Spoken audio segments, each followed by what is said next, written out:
बंद क्यों हुआ? ओम शांति।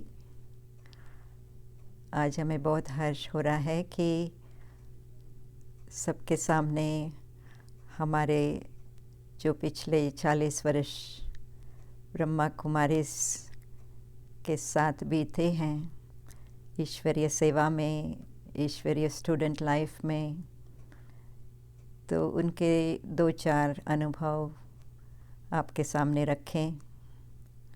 इसमें भी खास कि ये जो जनवरी का मास है, अव्यक्त मास है, जबकि हम हमारे संस्थापक ब्रह्मा बाबा को बहुत याद करते हैं।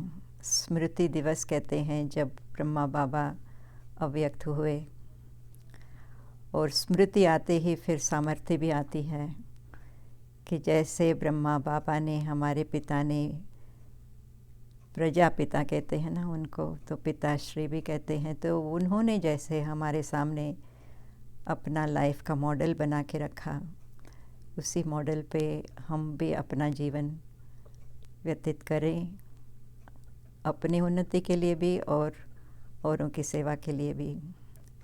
तो पहले तो मैं ये कहना चाहूँगी कि मैं खास आध्यात्मिक नहीं थी, मुझे कोई खोज नहीं था, लेकिन जाने अनजाने में, मैं तो कहूँगी अनजाने में खास हमें परिचय मिला, जबकि किसी के द्वारा हम एक ब्रह्मा कुमारीज के सेंटर में गए और पहले ही दिन से जैसे कि कोई व्यक्ति से बात कर रहा हो, ऐसे मुझे अनुभव हुआ एक चित्र से, पिक्चर से, और वो चित्र था निराकार परमात्मा का, ज्योति बिंदु का। अभी आप विचार करिए ज्योति बिंदु कैसे बोल सकता है, लेकिन बिना कोई किसी के समझाए पहले ही थोड़े क्षणों के अंदर ये अनुभव हुआ कि ये चित्र मुझे से कह रहा है कि यहाँ से गई हो, यहाँ वापस आई हो। तो बहुत ही जैसे कि परिचित स्थान लगा, परिचित लोग लगे, परिचित फिर ज्ञान भी लगने लगा धीरे धीरे करके। और मुख्य तो मुझे ये बात बहुत अच्छी लगी कि ज्योति माना कि जो सभी मान सकते हैं, कोई देहधारी नहीं। तो मैं पहले से ही खोज कर रही थी कि ये कितनी डिफरेंस है, अंतर है भारत की मान्यता में और अन्य देशों की मान्यता में। और यहाँ पर रहते रहते विचार ज़रूर चलता है कि कौन सी बात को माने, किस वैल्यूज़ को अपनाएं, क्या करें क्या नहीं करें। तो ये जब पहले पता चला कि निराकार परमात्मा ज्योति बिंदु से हम इंडिविजुअल कनेक्शन जोड़ सकते हैं, तो बहुत अच्छा लगा कि वो सभी के पिता हैं, हर आत्मा के पिता हैं। खास फिर धीरे धीरे उनका भी माध्यम ब्रह्मा बाबा का भी परिचय मिला।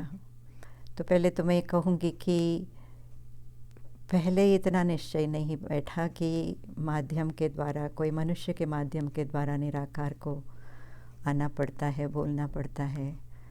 लेकिन जितनी मैं आगे बढ़ती गई और पढ़ाई में, ईश्वरीय पढ़ाई में आगे बढ़ती गई और समझने लगी ज्ञान को, और ख़ास करके ब्रह्मा बाबा के व्यक्तित्व और इनके चरित्र को जानने लगी, तो बहुत ही अंदर में ये आया कि ये व्यक्ति बहुत ही उत्तम पुरुष है। और मुझे याद आ रहा है कि आदि देव, मैंने पुस्तक पढ़ा था पहले ही थोड़े दिनों के अंदर, तो पढ़ते पढ़ते ऐसे लगा जैसे कि मैं वहाँ उन दिनों के साकार बाबा के पास पहुँची और यज्ञ में हूँ। तो जैसे कि बिल्कुल इस दुनिया से न्यारी, और हर एक बात एकदम अंदर में बैठ गई, और उससे काफ़ी मुझे फ़र्क हुआ, प्रभाव हुआ अपने जीवन में आगे बढ़ने के लिए। और उन दिनों में मैं डॉक्टरी कर रही थी, तो बहुत कुछ सोचने लगी कि आगे मुझे क्या करना है, आगे मुझे क्या करना है। तो नेचुरल रूप में रास्ते खुलते गए, तो उसके साथ साथ मैं ये भी सेवा करने लगी। और इस सेवा में मुझे खास ये लगा कि ये जो सेवा है उत्तम से उत्तम सेवा है, और ये सेवा कोई नहीं करता है। बाकी सेवाएं तो बहुत करते हैं, स्थूल सेवा तो बहुत करते हैं, सिखाते हैं, लेकिन ये सेवा मनुष्य के लिए जो इतना ज़रूरी है वो कोई नहीं करता है। और ब्रह्मा बाबा ने हमको ये एग्ज़ाम्पल बना के रखा है अपने जीवन का कि उन्होंने कैसे अपने जीवन को ऐसे व्यतीत किया। तो उनका चरित्र और उनके कैरेक्टर, उनके जो एक्टिविटीज़ को मानने लगी।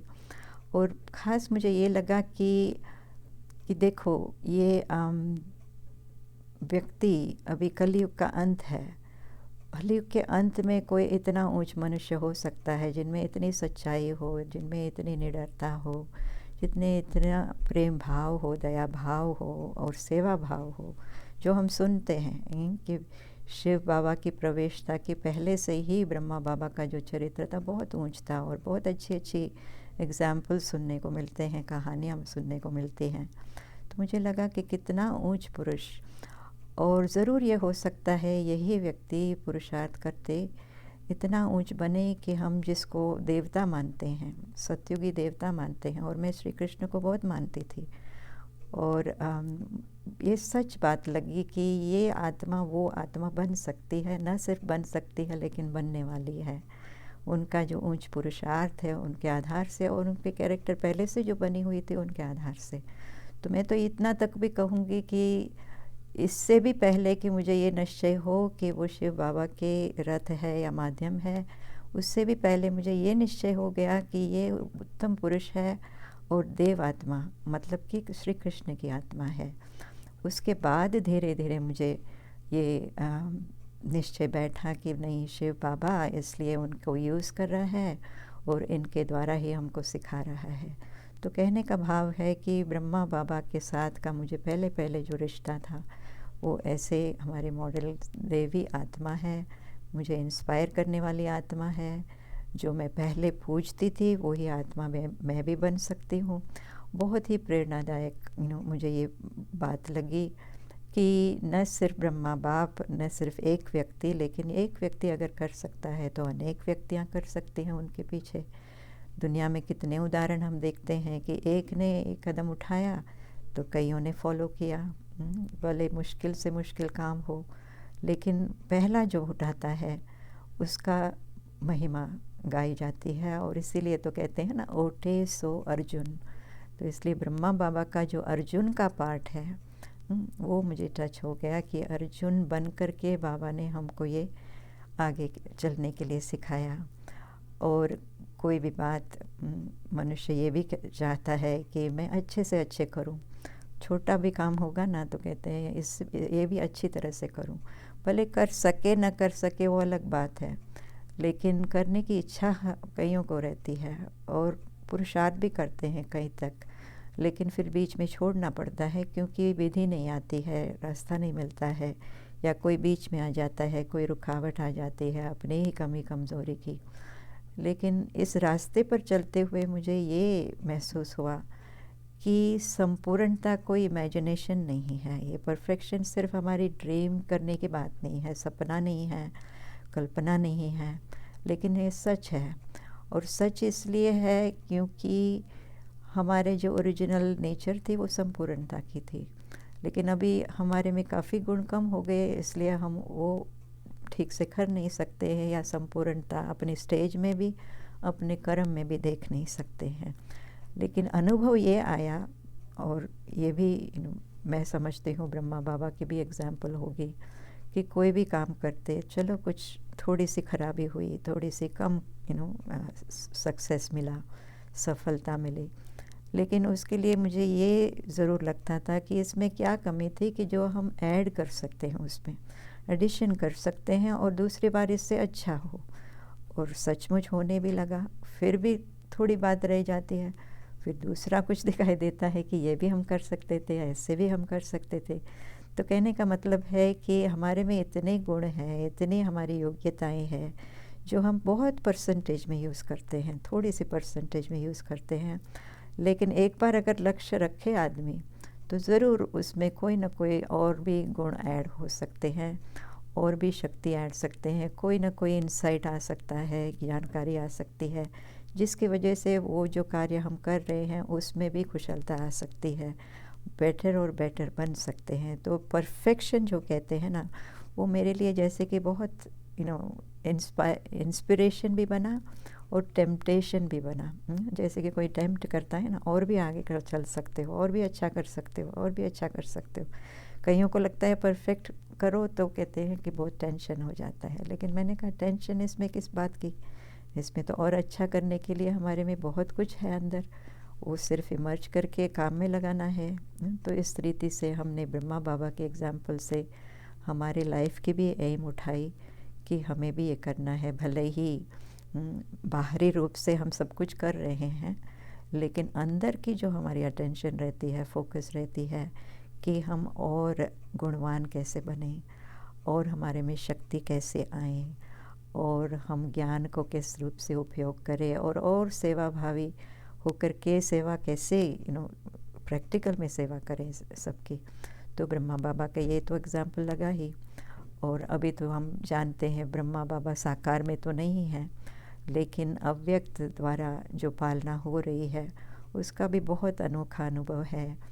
पहले ही बार जब अव्यक्त बाप दादा से, वैसे तो मैं मुरली सुनी नहीं थी पहले, लेकिन पहली बार जब गई और सुनने लगी, बाबा की आवाज़ ही निकलने लगी, तो पहले ही शब्द में मुझे लगा कि ये तो सत्य है, ये तो सत्य है, ये तो सत्य है। क्यों सत्य है? क्योंकि सत्य जब बाहर निकलता है तो उसमें बहुत शांति होती है, बहुत साइलेंस होती है, उसमें एक दृढ़ता होती है।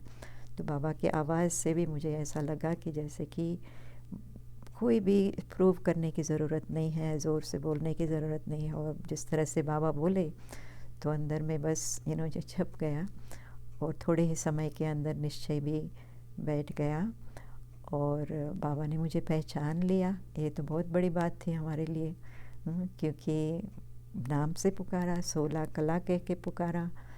तो ये भी जैसे कि अंदर में जो संपूर्णता के लिए मेरे अंदर में जो भावना थी, वो भी जैसे कि पक्का हो गया कि देखो बाबा ने मुझे कहा 16 कला संपूर्ण बनना है। और हर बार जब मैं मिलती थी बाबा से तो हर बार याद दिलाते थे कि सब कलाएँ आती जाती है, सब कलाएँ आ रही है।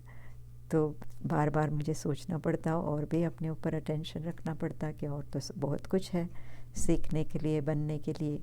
इसलिए अव्यक्त बाप दादा की जो पर्सनल मुलाकात है उससे, लेकिन जो अव्यक्त मुरलियाँ भी चलती है उससे भी बहुत हमें अंदर ऐसा हमेशा लगता था कि बाबा देखो न सिर्फ समझा रहा है, लेकिन हमको समझ करके समझा रहा है।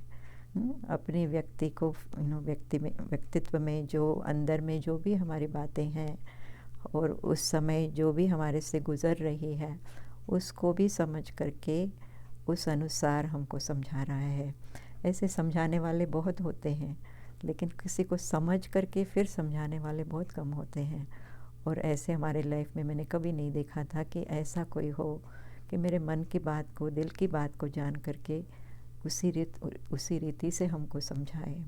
जैसे कि उदाहरण के तौर में मैं हमेशा गीता में मेरा पढ़ने का पहले आदत थी, और बहुत अंदर में था कि देखो ऐसे मैं बनना चाहती हूँ, जैसे कि उसमें जैसे दिखाते हैं कि न्यारे भी बनो, प्यारे भी बनो, कर्म भी करो, लेकिन उसमें अटैचमेंट नहीं हो। बहुत अच्छी अच्छी कॉन्सेप्ट्स लगती थी, लेकिन विधि नहीं आती थी। और अभी बाबा हमको समझ करके ये विधि बता रहा है कि कैसे ये करना है। इसलिए बहुत भावना अंदर में बैठती गई। अव्यक्त बाप दादा से भी बहुत जैसे सूक्ष्म में ये होने लगा कि भले मैं यहाँ बैठी हूँ, दूर बैठी हूँ, लेकिन बाबा मेरे एक एक संकल्प को कैच कर रहा है, और बाबा के संकल्प को मैं कैच करूँ, अभी ये मुझे सीखना है। पहले तो ये बात लगी कि बाबा मुझे कैच कर रहा है कि नहीं। हाँ, थोड़े समय के बाद ये हुआ कि नहीं, ज़रूर बाबा तक पहुँचता है, लेकिन बाबा की बातें मेरे लिए जो बाबा का संकल्प है वो मुझे पहुँच रहा है, मैं कैच कर सकती हूँ। तो उसमें जैसे कि और तेज़ पुरुषार्थ चाहिए, क्योंकि अंदर में कई कुछ होते हैं, दूसरे भाव होते हैं, या तो पास्ट के कुछ न कुछ रहे हुए ये याद होते हैं, तो वो सब मिटाना पड़े। तो वो पुरुषार्थ में लग गई। तो अव्यक्त बाप दादा के साथ भी पालना का बहुत सुंदर अनुभव रहा है। और सबसे तो मैं ये भी एक कहना चाहूँगी कि इस मार्ग में ज्ञान मार्ग में आकर के मुझे बहुत अच्छा लगा कि साइलेंस में हम भगवान से मिलते हैं। जैसे पहले बहुत आवाज़ आवाज़ होता था तो पहले से ही मुझे अच्छा नहीं लगता था कि यहाँ पर मेरा मन नहीं लगता है। लेकिन जब मैं सेंटर पे आई, शायद यही इसी कारण मेरे को सुनने में आया ना चित्र के द्वारा कि मुझे कोई बुला रहा है, तो ये बहुत अच्छी लगती है कि साइलेंस में सब कुछ कर सकते हो। साइलेंस में ईश्वर से वार्तालाप कर सकते हो, साइलेंस में अपने आप को समझ सकते हो, साइलेंस में एक दूसरे के साथ भी लेन देन कर सकते हो। जितना बातचीत करते हुए नहीं कर सकते हैं उतना और भी कर सकते हैं। तो ये साइलेंस की शक्ति जो है बहुत मुझे अट्रैक्टिव लगी, तो उस पर भी मैंने अटेंशन देना शुरू किया। तो इस तरह से कई कुछ अनुभव हैं। और पिछले थोड़े समय से तो मैं यहाँ रिट्रीट सेंटर में हूँ, लेकिन ये इसका मतलब ये नहीं कि जब से मैं यहाँ रहने लगी तो मेरे में ये कुशलता थी कि ये संभालने के लिए, कारोबार संभालने के लिए या कुछ भी करने के लिए। लेकिन इसमें भी मैंने ये देखा कि बाबा है, लेकिन बाबा निमित्त भी रखते हैं अपने बहनों को, अपनी दादियों को, तो उनकी हमारे ऊपर कितनी विश्वास बैठती है। तो बाबा का जो प्रथा है ना वो चला आया है। ऐसे नहीं कि बाबा गए तो सब कुछ गया, लेकिन जैसे बाबा ने किया सब कुछ कर रहे हैं। तो ये जैसे कि लेगेसी बन जाता है बाबा की। तो बाबा ने जैसे जैसे किया आज तक भी हमको इतना ही प्यार, इतनी ही पालना, इतनी ही अच्छी डायरेक्शंस, इतनी ही प्रेम प्यार सब तरफ से मिलता है। और एक नियम बना हुआ है जैसे कि हमारी लाइफ सीधी रीति से चले, हमको कोई सोचना नहीं पड़ता है। बाबा ने कितना कुछ सोचा है हमारे लिए, भले उस समय थोड़े ही थे और इस समय बिज़ी भी नहीं थे, लेकिन हमारी दिनचर्या कैसी होनी चाहिए उसका बाबा ने पहले से ही एकदम फिक्स करके रखा है कि सुबह को उठो, क्योंकि दिन को तो टाइम नहीं मिलेगा। और आज देख भी रहे हैं कि कितने बिज़ी भाग दौड़ में बिज़ी होते हैं। अगर वो नियम नहीं बनता तो हम कहाँ के रह जाते। इसलिए बाबा ने एक एक चीज़ हमारी जो आवश्यकता है, चाहे शरीर के लिए चाहे अपनी आत्मा के लिए, दोनों रीति से हमको समझ करके हमारे सब आज्ञाएँ, डायरेक्शंस दे रही हैं, प्रेम प्यार से हमारी पालना कर रही हैं। और अभी तो बाबा का ये इशारा है कि संपन्न और संपूर्ण बनने का, जैसे कि एकदम समय को नज़दीक लाओ। अभी ऐसा ना लगे कि समय बहुत दूर है, ऐसा लगे कि बहुत ही जल्दी से जल्दी ये आने वाला है। तो मैं समझती हूँ अभी लास्ट की जो जर्नी है हमारी, ऐसे तो कहेंगे बहुत गई थोड़ी रही, लेकिन लास्ट की हमेशा जर्नी होती है, बहुत सिग्निफिकेंट होती है। जैसे ब्रह्मा बाबा ने भी पहले अंत में हमको इशारा दे कर के गए, तो जिस प्रकार से निराकार, निरहंकार, निर्विकार बनने का, तो हमारे अंदर में भी कुछ न कुछ ऐसे सीक्रेट्स हैं जिसको हम रियलाइज़ करना है। और जो भी बाधा है, जो भी ब्लॉक है, उसको रिमूव करके बाबा की मदद से बिल्कुल हाई जंप लेना है। और ख़ास करके इन दिनों में जबकि बाहर की तरफ से हम कहेंगे कि बहुत सारी मुसीबतें हैं, बहुत मुश्किलें आते हैं, और ख़ास करके ये कोविड के वायरस की तरफ से, लेकिन हमने तो देखा है कि बाबा की पालना, बाबा का प्यार इसमें 100% मल्टीप्लाई हुआ है। जिस तरह से हमारी पालना होती है, चाहे मधुबन से, चाहे अन्य हमारे सीनियर्स से, दादियों से, और दादी जान की जो हमारे बैठी है अव्यक्त रूप में, आज तक भी एंजल के रूप में हमको मदद दे रही है, पीछे से जैसे कि इशारा कर रही है। तो क्या कहें, इस लाइफ में क्या नहीं मिला हमको, और आगे के लिए भी हम यही आशा रखते हैं कि बाबा की एक एक आशा को हम जल्दी से जल्दी पूर्ण करें। और हमारे पूर्ण करने का ये इरादा नहीं है कि हम संपन्न बन जाएं, संपूर्ण बन जाएं, लेकिन हमारे साथ साथ, स्थिति के साथ साथ हमेशा देखा जाता है कि औरों के ऊपर प्रभाव ज़रूर पड़ेगा। और उनके दुख दर्द मिटाने के लिए बाबा ने अभी भी इशारा दिया है कि आपकी स्थिति अच्छी होगी तो लोगों का दुख दूर होगा। तो जो सेवा भाव का पहले से मेरा था अपनी प्रीवियस लाइफ में, तो अभी उसमें मल्टीप्लाई हुआ है कि ये है सच्ची सच्ची सेवा भाव। अपने को परिवर्तन करना, अपने को संपन्न बनाना, कोई भी बात को ईश्वर और मेरे परमात्मा और मेरे बीच में नहीं आने देना। तो ये हमारा पुरुषार्थ चल रहा है। तो इन 2 शब्दों में और 2 घड़ी में सुनाने की जो अवसर मिली है, बहुत बहुत थैंक्स। ओम शांति।